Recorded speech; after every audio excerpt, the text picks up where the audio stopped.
अस्सलाम वालेकुम day students. आप लोगों की सेहत व सलामती के लिए अल्लाह ताला से दुआ गो हूँ। अल्लाह ताला हम सबको अपनी हिफ्ज़ व अमान में रखे। हम लोग डिसऑर्डर्स ऑफ नर्वस सिस्टम को डिस्कस करने जा रहे हैं। अब जारी बात है, जो भी सिस्टम है उसके अंदर कोई ना कोई डिसऑर्डर तो लाजमी प्रोड्यूस होगा। जैसा कि प्रीवियसली आप लोगों ने देखा कि हम लोगों ने रेस्पिरेटरी सिस्टम को डिस्कस किया, या उससे पहले सर्कुलेटरी सिस्टम चैप्टर नंबर 9 में, या उससे पहले डाइजेस्टिव सिस्टम। तो जितने भी सिस्टम हम लोगों ने डिस्कस किए, सारे सिस्टम के डिफेक्ट्स हम लोग लाजमी डिस्कस करते हैं साथ। तो यहाँ पे नर्वस सिस्टम चूँकि डिस्कस करने जा रहे हैं, तो नर्वस सिस्टम से रिलेटेड कुछ डिफेक्ट्स भी डिस्कस करेंगे। जो नर्वस सिस्टम की एबनॉर्मलिटीज़ हैं उनको भी डिस्कस करेंगे।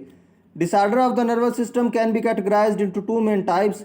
वास्कुलर डिसऑर्डर्स, एक है वास्कुलर डिसऑर्डर्स और दूसरे हैं, फॉर एग्जांपल उनको हम लोग कहते हैं paralysis and functional disorders like epilepsy. Vascular disorders are due to any disturbance in the blood supply to the nervous system. अब नर्वस सिस्टम को ब्लड नहीं मिल रहा, क्योंकि नर्वस सिस्टम न्यूरॉन्स को भी तो ऑक्सीजन चाहिए रेस्पिरेशन के लिए, तो वहाँ पे ब्लड सप्लाई नहीं होगी तो क्या होगा, जो टाइप ऑफ डिसऑर्डर होगा वो कौन सा होगा, vascular. Nervous system while functional disorders are due to disturbance in nerve impulse generation and transmission. जबकि फंक्शनल क्या है कि जो न्यूरॉन्स के सेल हैं उनकी फंक्शनिंग ही प्रॉपर नहीं है, वो फंक्शन ही नहीं कर पा रहे, ठीक है। तो उनके फंक्शनल डिफेक्ट्स भी कुछ हो सकते हैं। तो दो डिफेक्ट्स यहाँ पे स्टडी किया गया है। अपर है पैरालिसिस, उसके बाद है एपिलिप्सी। पैरालिसिस होगा वास्कुलर डिफेक्ट कि ब्लड वेसल्स ही नहीं पहुँच रही वहाँ तक। Paralysis is the complete loss of function by one और मोर मसल ग्रुप्स। एक या एक से ज़्यादा मसल ग्रुप, जिसको हम लोग फालज भी कह रहे हैं पैरालिसिस को, वो क्या है, ग्रुप ऑफ मसल्स, वो क्या है, अपना फंक्शन करना स्टॉप कर देगा। It is most often caused by damage to the central nervous system, brain और स्पाइनल कार्ड।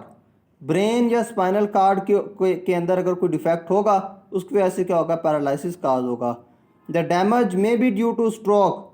अब स्ट्रोक क्या है, कोई अब्रप्ट अगर आप लोगों की फोर्स सप्लाई हो जाती है हेड के ऊपर, या कोई रप्चर हो जाता है ब्लड वेसल्स में, तो उसकी वजह से क्या हो जाता है, डैमेज।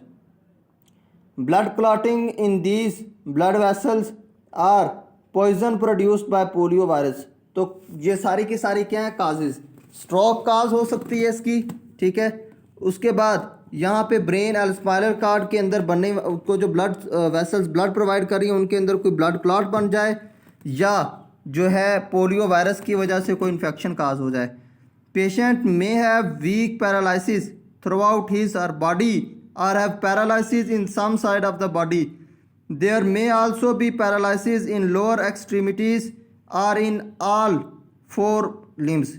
अब पैरालिसिस की भी आगे टाइप्स हैं, या वो पूरी बॉडी के अंदर होगा, या सिर्फ लोअर एक्सट्रीमिटीज़, सिर्फ टांगों के अंदर, या एक साइड पे, फॉर एग्जांपल लेफ्ट और right side of the body.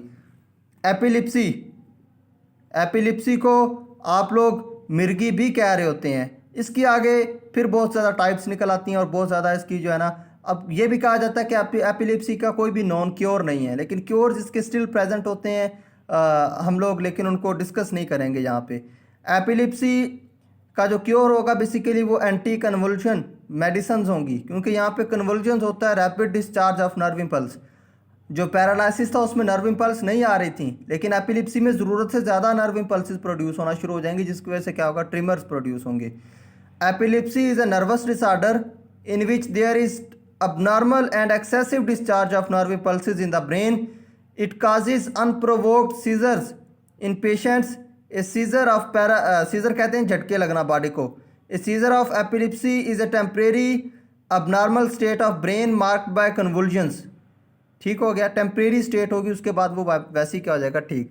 लेकिन इसके भी फिर हमारी सोसाइटी के अंदर बहुत ज़्यादा नॉर्म्स हैं कि उसके मुंह के अंदर जो है वो चम्मच रख देना चाहिए, उसको लिटा देना चाहिए मुंह के बल, ये वो। लेकिन ये सारे के सारे फॉल्स मेथड्स हैं, इनको अप्लाई नहीं करना चाहिए, क्योंकि साइंटिफिकली इनकी कोई रीज़न नहीं है। उल्टा क्या हो सकता है, जो उसकी मेंटल स्टेट होती है वो बिल्कुल वर्क नहीं कर रही होती, उसको नहीं पता वो क्या कर रहा है, तो उससे क्या हो सकता है, उसका नुकसान हो सकता है। इन यंगर पीपल एपिलेप्सी में बी ड्यू टू जेनेटिक और डेवलपमेंटल काजेज। जो यंग पीपल है उनके अंदर तो जेनेटिक काज हो सकता है या डेवलपमेंटल काज हो सकता है।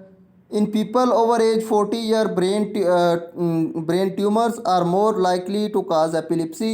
Head trauma and central nervous system infections may cause epilepsy at any age. तो ये काजेज़ हैं, आप लोगों ने इनको अंडरलाइन कर लेना काजेज़ की हेडिंग के अंदर। There is no known cure of epilepsy but medicine can control seizures. मैं पहले बता चुका हूँ बेटा, हमारी जब भी कोई एपिलिप्सी का पेशेंट होता है या कोई उसको देखते हैं तो उसका इलाज पॉसिबल नहीं है, क्योंकि इलाज उसका है ही नहीं।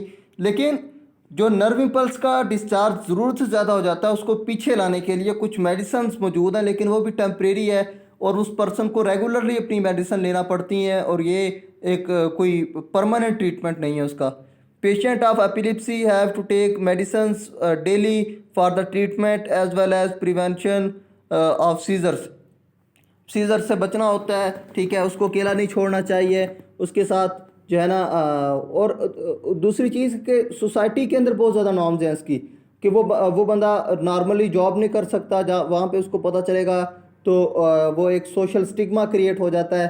तो ये सारी चीज़ें क्या हमारी सोसाइटी के साथ साथ एग्जिस्ट करती हैं, लेकिन इसको जो है वो प्रॉपरली डील करना चाहिए ऐसे पेशेंट्स को।